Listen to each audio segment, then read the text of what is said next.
Hello everybody and welcome back to World of Warships Legends. My name is Spartan Elite 43 and tonight, not a video on World of Warships as far as playing the game, but the December update patch notes have been released, and with the update coming up on December 23rd, we are going to go over the patch notes. Now, before we get started on the patch notes, I have a huge announcement for everybody who didn't see the stream last night, or was part of the stream but didn't see the stream all the way through until my announcement came out, kind of unexpectedly at the end. We are going to have, and I say we, I am going to have a 4-hour live stream on December 23rd. And this 4-hour live stream is going to be special. First of all, it's me saying thank you to all of you guys. I appreciate how crazy you guys have been this year. Go away. I hate that. I'm trying to record a video and everything's got to pop up. But I appreciate how you guys have knocked it out of the park this year. This year, my channel has completely exploded compared to what it has been the previous 2 years. So thank you guys. I appreciate it. What we are going to do is we are going to have a 4-hour live stream where I will try to division with as many people as I can. So obviously you can only division with 2 people at a time. And so everybody that shows up for the stream that is playing on Xbox, obviously I can't play on PlayStation 4, unfortunately, but you can try to hunt me down in the matchmaking if you want. But everybody on Xbox that has a chance, I know I don't have a PlayStation, I apologize, but everybody on Xbox that wants to division up, here is how you're going to do it. So, what I need you to do, not now, obviously, but on December 23rd at 5 p.m. Eastern Time, send me a message on Xbox Live. My gamer tag is Spartan Space Elite 43. So, send me a message saying, I am here. That's it. I don't need a whole line of stuff. Just say, I am here. Okay? And what that'll do is that'll put you in a queue. I'm going to go by first come, first serve. And we will division for one game. The 2 people that are with me will be on one game. Now, you cannot re-enter the queue. If I see people's names the same over, I will skip you. Just a heads up. Now, obviously, if there aren't that many people, which I highly doubt that that's going to be a problem, but if there aren't that many people, we'll play by ear. But I anticipate a lot of people, because there was a lot of people when I was playing on World of Tanks, and I was a third of the channel that I am now, which means there's going to be a lot more people wanting to play. So that's why it has to be one game. That's why I'm going to try to get through as many of you guys as possible. And we're just going to have a good time, guys. Now, what'll happen is, once I get your message, I am here, then first come, first serve, I'm going to grab the first 2 people, and I'll send you a party invite. Join the party. If you have a mic, if you don't have a mic, doesn't matter. Just join the party, because that makes it easy to invite you. And then we'll get you into division, and we'll go from there. So, with that being said, on to the update, guys. Lots of good things coming up in the update. So December 23rd is when the update is. It is going to be at 7 a.m. to 10 a.m. So it's going to be quite a long downtime. It's 3 hours, guys, so keep that in mind. So from 7 a.m. to 10 a.m., they're going to have a 3-hour downtime for the maintenance. It is going to be at 1,500 megabytes, so that is 1.5 gigabytes, for those of you who don't know. And PS4s, for some reason, you guys get a 1,500 megabyte plus a 200 megabyte update. So not sure what's going on there. You guys probably know what that is, but either way, this is the size. So as always, happy holidays. Appreciate you, Wargaming. You guys have been killing it this year, and you're giving us all the stuff that we want, so we appreciate you.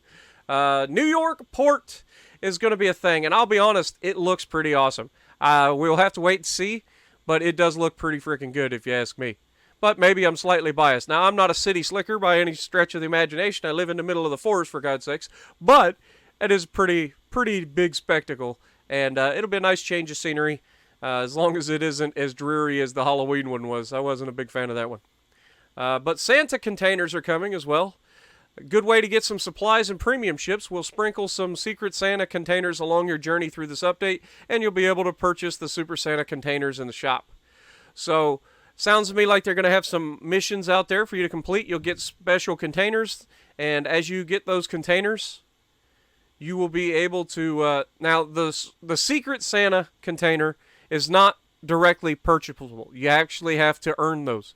And those come with Tier 3 to Tier 4 premium ships. The Yubari, Arkansas, G101, Iwaki, Texas, and Marblehead. Marblehead's very good ship. Arkansas, very good ship. Texas, very good ship. Am I slightly biased by saying all of the Americans are pretty good ships? Anyway, moving on. Super Santa containers hold Tier 4 to Tier 5 ships, in addition to the other gear, as well as guaranteed 50 Sakura coins per container. You can get the Marblehead, the Texas, the Kamikaze, the Graf Spee, the T-61, the Mutsu, the Dunkirk, the DeGrasse, the Arizona, the Warspite, and the Eagle. I'm assuming that's Eagle, or is it Eagle? A new French destroyer, only available as a drop for now. So if you want a French destroyer, here's your chance. And it's not Les Terrible. But yeah, so lots of good things in that. These obviously, I don't know. They're purchasable. And we'll have to look at Sakura coins. Just happen to be the next thing in the list. Isn't that nice? A new currency for the Admiralty store. Choice of goods include premium ships, G101, and the Asashio, in addition to all the consumables. Now, I don't know what the Asashio is. Somebody will have to let me know what that is, or I'll look it up before this comes out. Or I'll just wait for it to come out. Available as a reward for any branch of the Gathering Sakura combat mission. So, much like the other campaigns and stuff that have their own currency, that's kind of what this is. So you'll have some things that are specific to this campaign that you'll be able to grab. And it sounds like you can get these coins through other missions as well, which is pretty cool. Let's see. Is there anything interesting here? The Gathering Sakura missions cards for the G101 and the Jean Bart. Hello? French battleship players? The Jean Bart. Finally. You guys have been wanting it, and they're bringing it in. So that's going to be fun. Allow players to earn a significant amount of Sakura coins per chain. So up to 750 per chain, which is nice. Because in the past, it seems like you run out of the stuff pretty easy. You get I usually go for the silver, and I go for promotion and insignias if you can. Those are the things that I usually save up for. But then you run out. After the first week, the ship's price will increase to 750 coins. So get it while it's hot. It's on sale for just 200 coins. So you really want to get this in the first week. And if you open 4 Super Santa crates, that'll give you enough tokens to buy the ship outright if you didn't win it in the crates to begin with. Jean Bart chain of gathering also rewards the Robert Gigard commander. And you know how I feel about Robert. He is the dispersion build commander for the battleships on the French Navy. So, very good captain. Plus, his base trait increases the armor penetration for their rounds. So, yeah, can't argue with that. Admiralty will contain the Asashio, Tier 6 Japanese destroyer, available for 3,000 Sakura coins, or Sakura? Sakura? My Japanese is rusty. But I feel like Sakura is like just murder in this, and I apologize. It's probably Sakura. I'll go with that. Please note that the maximum amount of just stop, Spartan. Coins that you can gather without making a purchase is 2,925. So to get the Asashio, you need to purchase at least 2 Super Santa containers. Asashio will become available through different sources sometime in the future. But, yeah, so that's interesting. So without without making a purchase, you can bring in almost 3,000, so 2,925 coins, and that's going to be just short of being able to pick up the Asashio. So you will have to make a purchase there to unlock it that way.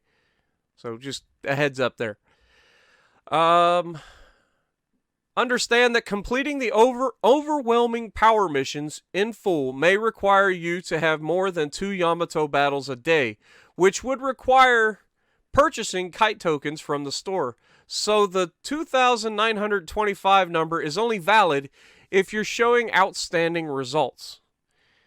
In other words, yes, you can earn up to 2,925 tokens, but most of us are probably going to be a lot closer to midway through this. So 1,800 to 2,000 is what the average player is most likely going to get while just playing without having to spend anything. Yamato! The Yamato is coming! Finally making an appearance. Now, there's a few interesting things here that I just want to point out. Maybe some other people might overlook. She arrives for a limited time. Okay, so what that means is, initially when it comes out, it is going to be a trial. Okay, this is most likely due to wanting to test the ship out, test balancing before it comes out mainstream. And that's pissing a lot of people off, I already know.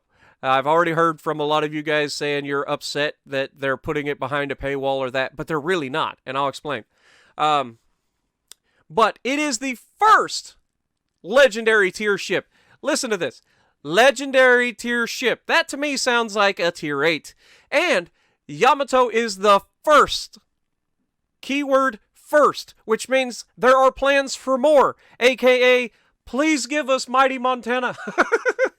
And I'm sure you German folks are looking for the grosser Kurfürst. You know, all of the good stuff that the PC guys get at tier 10, hopefully we'll be able to get, you know, as a legendary tier. I'm looking forward to it. It's going to be a challenge for those going up against Yamato. It's going to be fun, guys. And they're constantly. This is why I keep praising the developers, and a lot of people don't like it, but they are putting in so much work. Think of how much development they have done this year alone, from April to now. It's really quite incredible, considering that, generally speaking, the way that Wargaming breaks up their teams for these projects, such as World of Warships Legends, World of Tanks console, all that, they're not that big a team, usually. It's usually just a handful of folks working together on this, so you've got to keep that in mind when you get upset and you're wanting things. But they are trying. They are punching through these. They're trying to balance ships. They're trying to make sure that they're letting you guys know that they're listening. So definitely make sure that you guys, you know, we all have complaints about the game from time to time. Trust me, if anybody's watched my Salty Spartans, you guys know what I'm talking about. There's plenty of stuff to complain about. But you also have to give credit where credit is due, and these guys have done a fantastic job at a very short amount of time of bringing this game into the mainstream, because it's a fantastic game. It really is. It's fun to play. It's challenging, and it's just a lot of fun for me personally.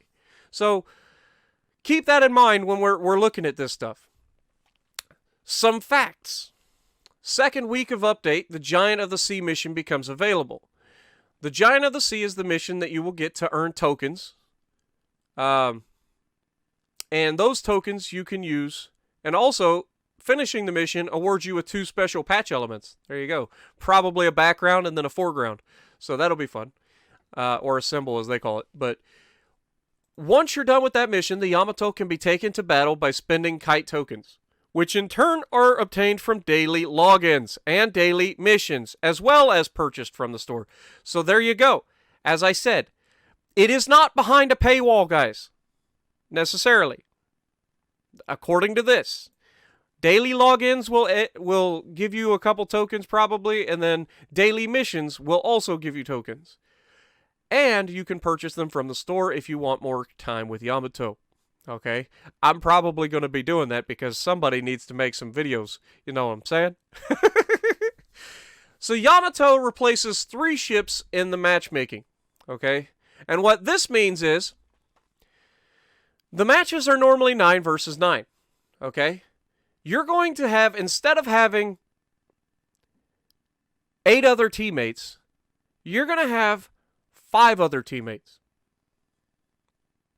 You're going to have a 6. Ready? Wait. Yeah, 6 ships plus Yamato versus 6 ships plus Yamato.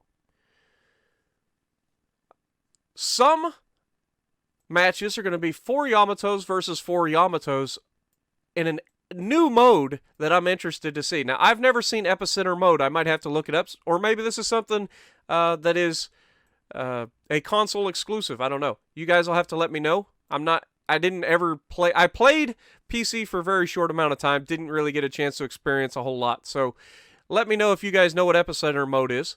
And I'm looking forward to this. I'm not going to lie. It's such a huge, huge update. Asymmetrical battles are only possible in standard mode. Okay? So, Epicenter mode will always be the exact same. 4 Yamatos versus 4 Yamatos. But in standard battles, asymmetrical battles, now what that means is the teams aren't always going to have the exact same layout. You're not always going to have a Yamato on your team. Okay? But for those teams that don't have a Yamato, you're going to have 9 ships versus the 6 ships on the other team. Or no, it's 7. I apologize. It's 7 ships, guys. I'm stupid. I read it wrong. So it is 6 ships plus the Yamato, which is 7 ships. So you're down 2 ships, but they got Yamato. And I can tell you right now that, yes, Yamato is going to be amazing as far as just the raw damage potential and the amount of armor that it has. That's going to be interesting to see how that works as well. If we can penetrate the deck and all that good stuff. It's going to be interesting. It's a new ship that we got to find the weakness. But it also has tier 7 service costs. So, what is it, 171,000 silver for a tier ship battle or tier 7 battleship? Something like that per match. And that's whether you win or lose, or you die or you don't die. You pay that every single time to play at tier 7 in a battleship. I think it's 171,000 or is it 131? I forget. But it's something in that neighborhood. It's quite a bit of silver. So, yeah, that is coming. Also, more on the Jean Bart. Our campaign encompasses 6 weeks and only contains a set of weekly challenges without the Battle Triumph component. The price for Admiralty backing is 2,500 doubloons, and as before, it only works for this specific campaign. Okay, so as always, they change every single time. You have to buy the Admiralty backing each time. But Tier 7 French Premium Battleship is the ultimate reward for this campaign. And I'll be honest, I don't know much about the Jean Bart. I've heard it a lot. I've heard it mentioned a lot. I have not looked it up, but it sounds like it's a pretty decent battleship. So it's going to be interesting. Here's what you can get from the campaign. I'm not going to go through all of this, obviously. We'd be here all day. But the total doubloon value of rewards without the Admiralty backing. If you're a free-to-play player, there is the chance, if you complete all of the missions and stuff, that you can get up to 14,230 doubloons worth of free stuff without having to pay a cent. Okay? Now, if you do buy the Admiralty backing, which is only 2,500 doubloons, that number goes up to 47,895 doubloons worth of free stuff. Huge, huge. 23 promotion orders, 3 insignias. So, big, big deal. Not to mention Secret Santas and Super Santas also. Now, the total doubloon value of the entire campaign is 62,125. So, that's with adding the ship in at the end. Maps and spawns, there are going to be some changes. I'm going to scroll through these real quick. Basically, there are maps like Neighbors, for instance.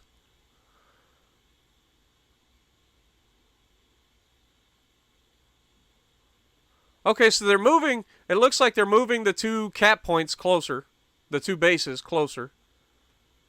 Also, they're delaying the spotting initially. So, you have the chance to spawn further away. You're going to be spawning further away, and they're going to have a delay built in so that you don't get spotted right away, which is going to help a lot of people be able to turn and get out of there and get into a position to move forward without worrying about getting Citadel by Iowa's at 20 kilometers. So that's a good thing, right?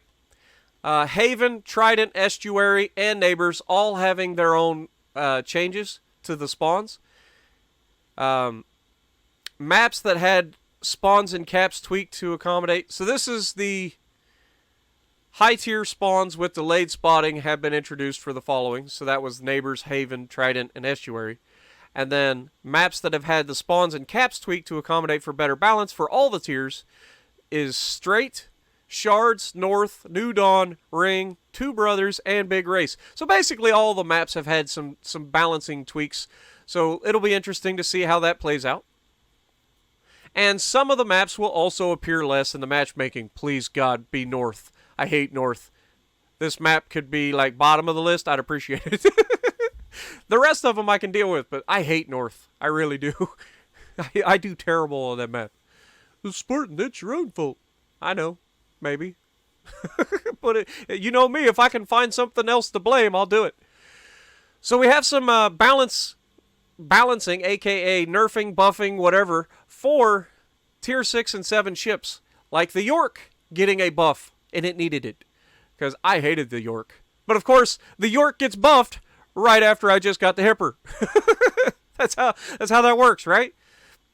Changes to the AP shell allow it to penetrate more armor at all distances. We've initially designed the York to rely on HE, but since many players prefer to use AP, we've buffed these shells instead. So it's had pretty good HE. It had 210mm guns that fired way up into the sky like in Atlanta, and they didn't reload, very quickly. So its effectiveness at any sort of range was limited because it's hard to hit people when you only shoot every 18 seconds or whatever it was. It's rough. But now the armor piercing is going to be able to penetrate a little better, which it should. I mean, it's 210mm. 203s seem to do just fine. I don't know why a 210 wouldn't do better, right? It's a bigger shell. Akatsuki was overall too effective compared to her counterparts. You think? Now, again, this is one of those complaints I've had for a long time, and I know I'm not alone. Everybody knows that the Akatsuki was OP as crap. It's ridiculous. So the way that they're going to try to balance it, the Kagero is fine. So the Kagero does, well, but it's not the Akatsuki. The Akatsuki just heads and tails outperforms every other destroyer at its tier, period. Those torpedoes were nasty. Its concealment is unrivaled, and you don't have to get into a fight. Like, you pick your engagements, and you just throw a bunch of torpedoes. Plus, it gets 3 salvos, which is 9 torpedoes. Not preferable. But torpedo damage was reduced from 17,000 to 16,900. That's not a huge reduction, but it's going to be noticeable for those who take the torps, a.k.a. Iowas. Torpedo visibility was increased from 1.6 to 1.8. Again, not a big change. It's not a huge change, but it's going to, possibly give you that extra half a second to get out of the way, that sort of thing. Nagato, Amagi, and Iowa showed too much combat potential. I mean, let's be real here. The Nagato is fantastic. I think the Colorado is as well, but a lot of people just don't know how to use it. But, that's a whole other topic. But Nagato is a fantastic ship. I really did enjoy it. Nagato and Amagi are both fantastic. They don't get it used as much as they should for as good as they are. But I think that's because most people don't know how to play them. But those people that do play the Nagato and the Amagi on the regular do extremely well in them. And by extremely well, I'm pretty sure the Amagi has the highest damage game ever in a battleship. I could be wrong, but I'm fairly confident on console the Amagi does have the highest ever damage game in a battleship. It's insane. I think it was it 312,000 damage or something like that? It's stupid. It's absolutely stupid. I wish I could get my shells to hit. But the thing about these two ships is, especially the Amagi, at range you are dangerous as far as, getting plunging fire shots, but you're inaccurate. Japanese battleships are historically inaccurate because they rushed the development of their big guns and they didn't include good fire control, so they're inaccurate as crap. But when they do hit, they hit hard. Okay, that's just the way that goes.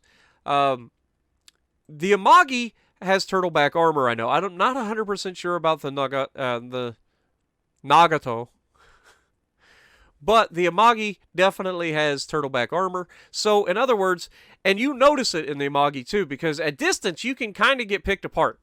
Iowas, the French battleships, the Vanguards, they can punch holes in you pretty easy at distance. But once you get up into brawling territory, the Amagi becomes a very dangerous ship. Because it can deliver a broadside that is absolutely devastating for any battleship and take very little damage in return. Unless you know where to shoot, which is something that I learned. Because if you ever get into one of those side-by-sides, knowing where the citadel is located on the enemy is huge.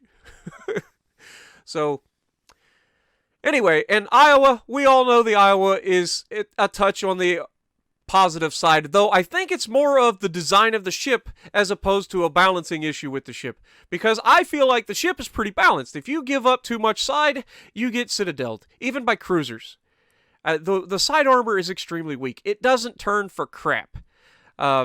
If you take the good dispersion perks and all of that stuff, your damage or your overall top speed is reduced down to like minus 26 right now. And if I were to go tier 3 on the legendary, it would go even lower than that. It would be like 24 kilometers or 24 knots. So I think that the Iowa is pretty balanced. I personally don't have any trouble going up against them. Yes, you don't want to be giving your broadside to them. Yes, you know that when you get in a fight with an Iowa, you're going to be taking damage, but they're very easy to damage back. Even while they're bow tanking, if you know how to shoot, you're going to be doing consistent damage because the ship is so long. So, I personally have not had any trouble killing Iowas, whether I'm in my Iowa, my Amagi, the German battleships, I hate. You guys know I hate German battleships. I'm no good in them. I suck in them, actually. Everybody knows it. But, I've never had any issues killing Iowas, ever. Like, most people that play the Iowa play it wrong anyway, so if you see a broadside Iowa, everything on the map can pretty much citadel it with the exception of freaking destroyers. And even they might be able to if they've got enough buffs to them. Who knows? But Nagato and Amagi are both going to receive a change to the hit points that they have.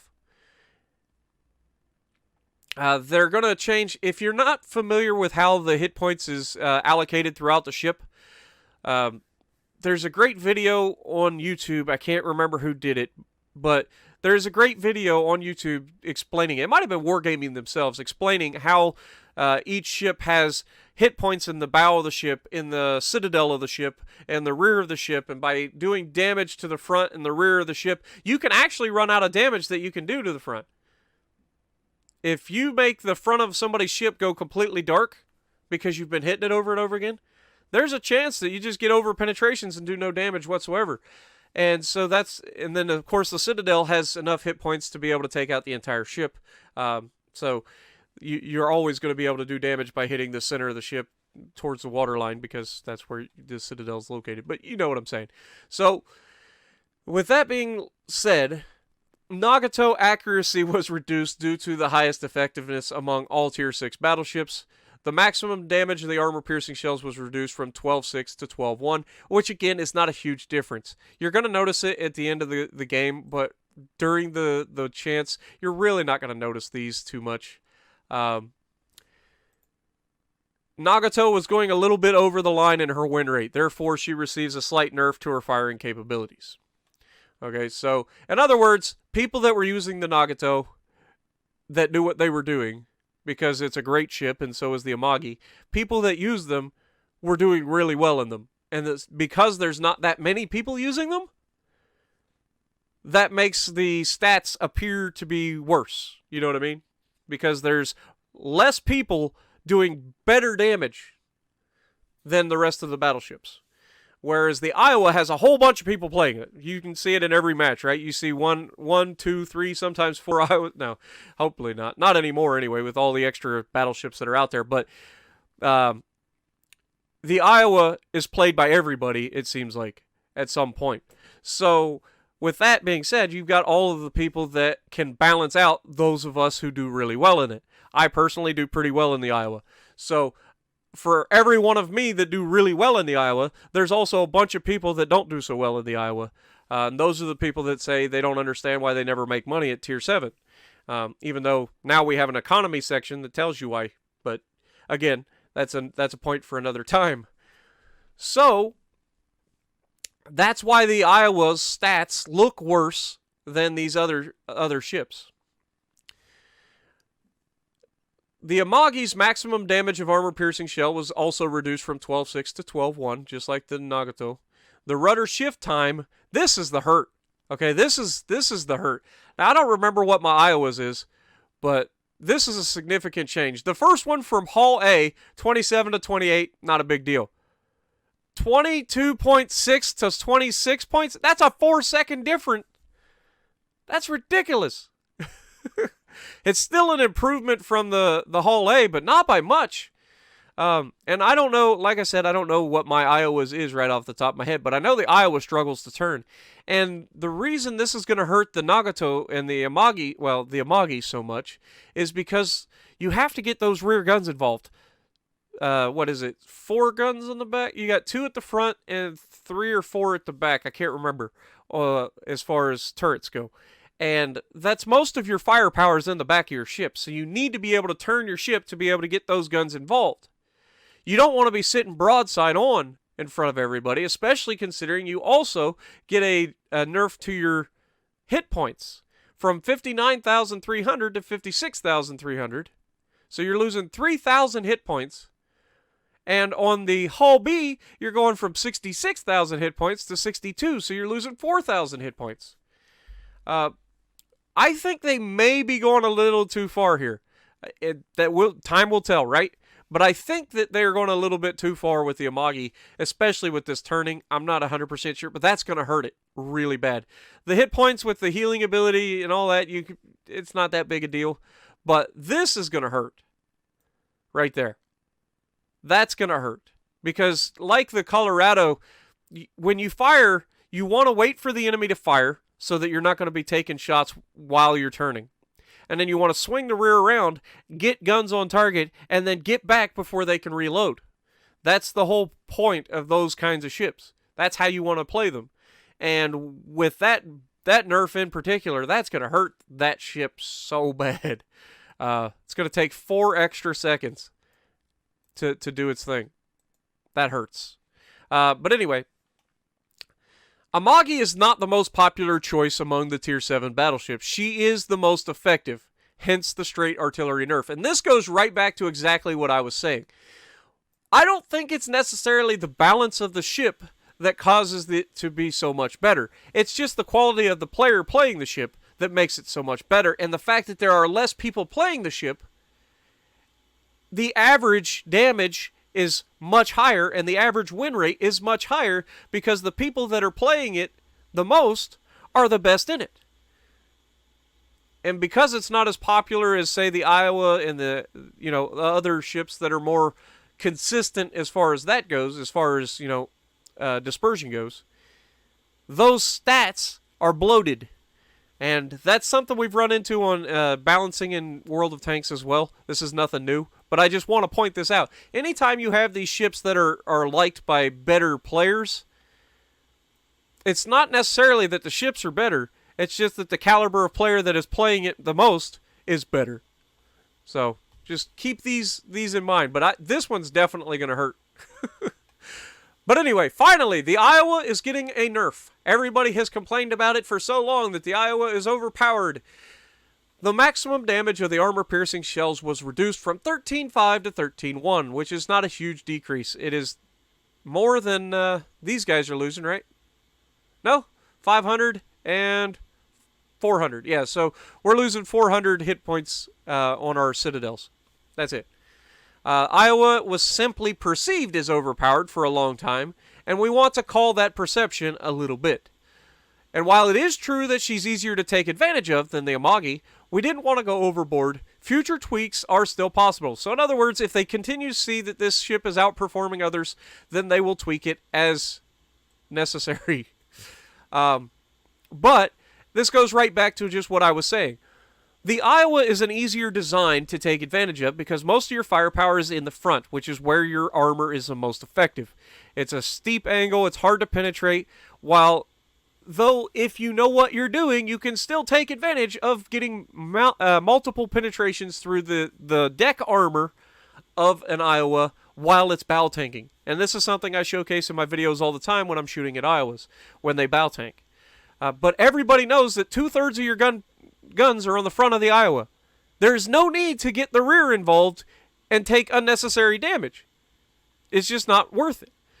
So you only get the rear guns involved when it's advantageous for you. Therefore, you put your ship in a more compromising position less often than you do when most of your guns are at the back of the ship and you have to get, the back involved. That's why the Iowa feels like it's better than every other ship. It's just by design. It's a better design. Much like the Richelieu. The Richelieu has all of its guns in the front as far as main batteries go. So you're always going to have the front facing the person. It's a Claymore mine at that time, at that point. So you don't have to worry about taking citadels through the side of your ship unless, of course, somebody has flanked you. Then, there's not a whole lot you can do. But that's the only time you really got to worry. So that's why these ships seem better than others, because people are able to get more of their effective fire on the target without taking as much casualties to their hit points. Hopefully I've helped people understand the whole nerfing and buffing a little better. I know this video is going to be really long, and I apologize, guys, but I need to say this stuff. I need to, try to break it down for folks, the important stuff. All Tier 7 cruisers were lacking survivability against battleships, making them a less popular choice. Amen. First of all, I love my cruisers. I love Tier 7 cruisers, mainly my Baltimore. But the penalty for making a mistake in a cruiser was death. There was almost no in-between. The ability for a battleship to citadel you through the front and the top of your ship is just, it takes 2/3 of your hit points or more if you're unlucky and you get multiple citadels. It'll take all your hit points, and the game's over for you. And cruisers play an important role. T-Bull talks about it. I talked about it in the past. Cruisers are some of the most valuable ships in the game. Their fire rate, their ability to do damage over time, and the ability to seek out and kill the most dangerous ships in the game, aka destroyers, make them a valuable asset. But when you make one mistake and get deleted for your efforts, it gets a bit frustrating to play. Especially when a lot of the maps, you don't get to take advantage of good island cover very often. So that is something that I'm looking forward to in my Baltimore especially, but also the Hipper, is because it's another one of those heavy cruisers that it can brawl. But one mistake and the battleship makes you hurt real bad. But being able to repair some damage is going to be huge. It's also going to open the door for some more builds, so keep an eye out for that. But these changes will improve the cruiser's longevity, and that's a huge thing because, as T-Bull and I have talked about in the past, the longer you live in a cruiser, the higher your potential is to be effective in the match. AKA, the more your guns are going to do over time, the more your fires are catching up, the more chances you are to get into a fight with a destroyer and just take him out of the map. That is valuable.